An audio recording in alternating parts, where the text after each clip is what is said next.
Well, pink is the color of the day. Today is Pink Shirt Day across the country, where people old and young wear pink to send a message to stop bullying.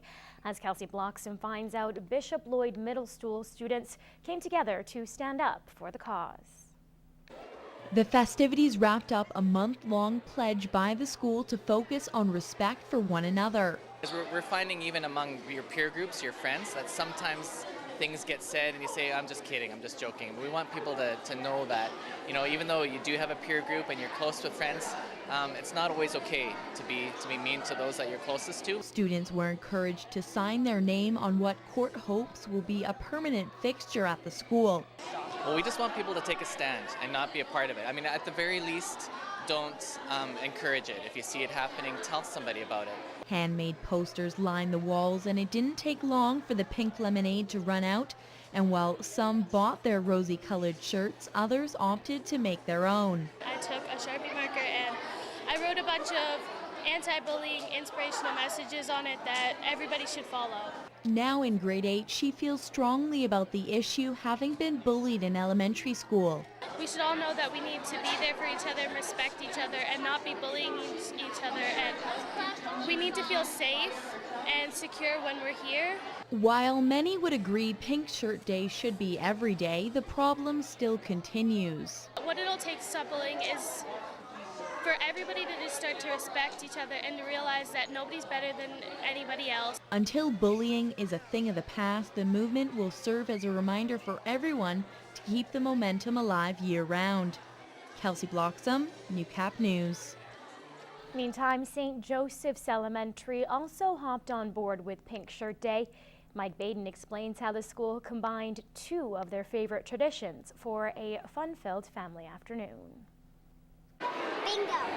Bingo was the name of the game at St. Joseph Elementary School. Students, friends, and family gathered in the gym to raise bullying awareness and win some prizes. So a few years ago, we decided to combine the two events and come up with an anti-bullying kind of a bingo event that celebrates Wear Pink Day as well, and it's been very, very successful.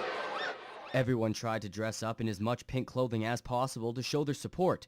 As for the boys, pink is now cool. I mean, my son was apprehensive because he thinks pink is not his color, but when I told him that his teachers will be wearing pink, all the boys in the school are wearing pink, he was up for it.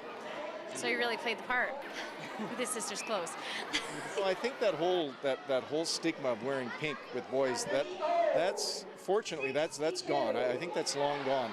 And I think the boys take as much pride in wearing pink as the girls do. So I really think that's really neat. And the message is definitely getting out. To me, it means that we can help people who have been bullied, and just that they know that somebody out there is listening to them, and that they know that people know that's happening. As the event comes to a close, teachers are hoping that the meaning of this day continues on.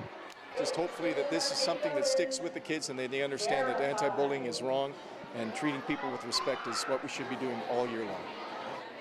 Mike Baden, Newcap News. Canada's second official language is getting some serious recognition at local schools in the border city. The Lloydminster Catholic School Division has hopped on board with an intensive French program aimed at improving day-to-day conversation skills. The program originated in New Brunswick and made its way to Lloyd 4 years ago. In this week's Beyond the Classroom, we find out some of the top pupils in the province are right in our own backyard. A new country, a new language. That's what Robert found when he moved from his home in Ireland to Canada last summer. He's one of 23 grade 6s enrolled in the intensive French program, encouraging kids to communicate in Canada's second official language. When I came, I could say like hello in French, but not really anything after that. 67% of their day for 5 months is in French. The program has been going strong for the past 4 years, and St. Joseph's students have excelled, ranking well above the provincial average in French scores.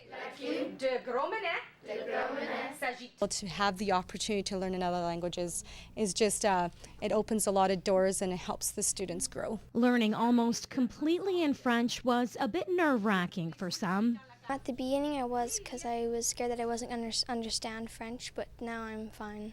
Others see the value of using their skills outside the classroom. Me and my parents travel a lot. We meet some people who are from Quebec or France, and I'm able to speak to them in French, and so because sometimes my parents can't understand what they're saying, so then I can translate for them. And Cole, well, he has a whole different challenge with his mom teaching the class. It's hard at sometimes. Why is it hard? Because we get angry at each other. Do you get angry at each other in French? Yes. But one of the biggest rewards for these kids is creating a little French family with their peers, helping kids like Robert feel at home despite living on the other side of the world. Get your questions about college answered during program information sessions at Lakeland College. There are sessions running throughout March. Learn more at lakelandcollege.ca/info sessions. Coming up, it's being called the largest medical fraud scheme in U.S. history, and it involves a Canadian doctor. That story after the break.